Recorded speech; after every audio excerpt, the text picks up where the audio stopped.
গুম ও নির্যাতনের মামলায় শেখ হাসিনা ও তার নিরাপত্তা উপদেষ্টা তারেক আহমেদ সিদ্দিক, সাবেক স্বরাষ্ট্রমন্ত্রী আসাদুজ্জামান খান কামাল, লেফটেন্যান্ট কর্নেল সরোয়ার বিন কাশেম সহ ১৭ জনের বিরুদ্ধে অভিযোগ গঠনের শুনানি আজ আন্তর্জাতিক অপরাধ ট্রাইব্যুনালে ১-এ অভিযোগ গঠনের শুনানি অনুষ্ঠিত হবে।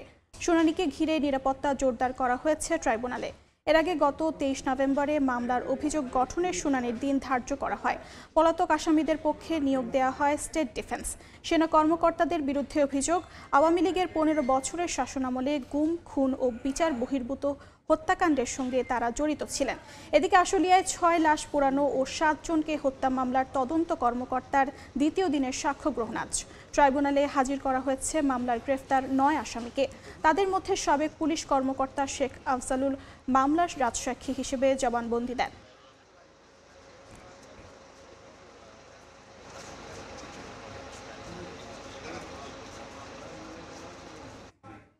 এই মুহূর্তে আন্তর্জাতিক অপরাধ ট্রাইব্যুনালে আছেন সহকর্মী আফজাল হোসেন। সরাসরি যাচ্ছি তার কাছে।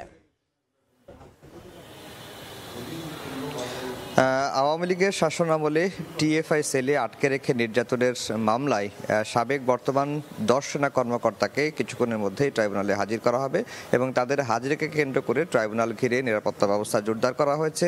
সেনা সদস্যরা মোতায়েন রয়েছেন, একই সঙ্গে বিজিবি, পুলিশ সদস্য এবং র্যাব সদস্যরা কিন্তু ট্রাইব্যুনালের গেটে রয়েছেন এবং সেনা কর্মকর্তাদের আইনজীবীরাও এর মধ্যে ট্রাইব্যুনালে এসে উপস্থিত হয়েছেন। এই মামলায় মোট আসামি ১৭ জন, এর মধ্যে ৭ জন পলাতক রয়েছেন।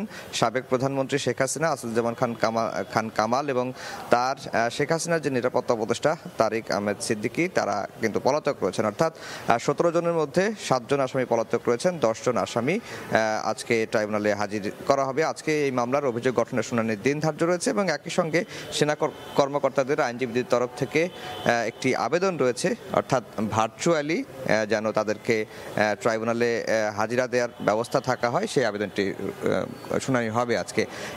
একজন আইনজীবী আমাদের রয়েছেন, সেনা সদস্যদের যে প্যানেল রয়েছে, আইনজীবী প্যানেল, স্যার আপনিও আসতে পারেন, রয়েছেন। আপনাদের যে আবেদনটা ভার্চুয়ালি, গতদিনও আমরা একই প্রশ্ন করেছিলাম যে ভার্চুয়ালি হাজিরা দেওয়ার আবেদনটা আপনারা কেন করছেন, এই সুবিধাটা কেন চাচ্ছেন আপনারা? আচ্ছা, আমরা তো এটা গত ডেটে দিইনি, আমরা দিয়েছি তার আগের ডেটে। তো আমরা আগের ডেটে দেওয়ার পরে আমরা ওই দিন রাষ্ট্রপক্ষ আমাদের অপশন দিয়েছিলেন, উই টুক দ্য অপশন যে আমরা আজকে এটা হিয়ারিং করব। সো আজকে হলো আমাদের এই মামলাটার পার্টিকুলারলি ওই পিটিশনটা, যে পিটিশনটা আমরা সাবমিট করছি ওইটার হিয়ারিং হবে হলো আজকে। আর যেই গ্রাউন্ডগুলো আপনি জানতে চাচ্ছেন এটা অবশ্যই আপনারা জানবেন, বিকজ যেহেতু পিটিশনটা হিয়ারিং হয়নি, তো পিটিশন হিয়ারিংয়ের পূর্বে এটা এই গ্রাউন্ডগুলো ডিসক্লোজ করা এখানে ঠিক হবে না। এখানে কোর্টে একটা ডিসকাশন হবে, তো আমরা আশা করি পরবর্তীতে আপনাকে এটা বলতে পারবো। হ্যাঁ, তবে একটা অবশ্যই আমরা যে ভার্চুয়াল যেই অ্যাপিয়ারেন্সে যে পিটিশনটা দিয়েছি অ্যাজ পার লই আমরা দিয়েছি, যেখানে ট্রাইব্যুনালের বিজ্ঞ ট্রাইব্যুনালের সেই জুরিসডিকশনটা আছে এটা কনসিডার করার। আপনি কি এটার সাথে কিছু অ্যাড করবেন আবেদনের বিষয়ে? শুনানির বিষয়ে শুধু একটা কথা বলবো যে আনএভয়েডেবল যে রিজন, সার্কামস্টেন্সিয়ালস কিছু ব্যাপার আছে, যদি ট্রাইব্যুনাল মনে করে this are the circumstance two consider the virtual appearance, আমরা ওইটাই চাই। আজকে চার্জ গঠনের শুনানির দিন ধার্য রয়েছে, রাষ্ট্রপক্ষ বলছে তারা প্রস্তুত, আপনারাও কি প্রস্তুত? আমাদের প্রথম পিটিশনটা যেটা ভার্চুয়াল পিটিশন হিয়ারিং হবে, তারপর একটা ডিসচার্জ পিটিশন আছে, ওইটা হিয়ারিং হবে, তারপরে চার্জের পালা।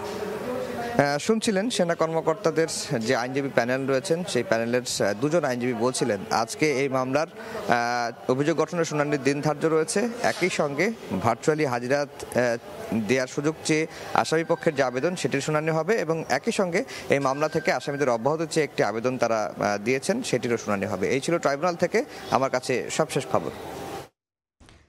যুক্ত ছিলাম আন্তর্জাতিক অপরাধ ট্রাইব্যুনালে।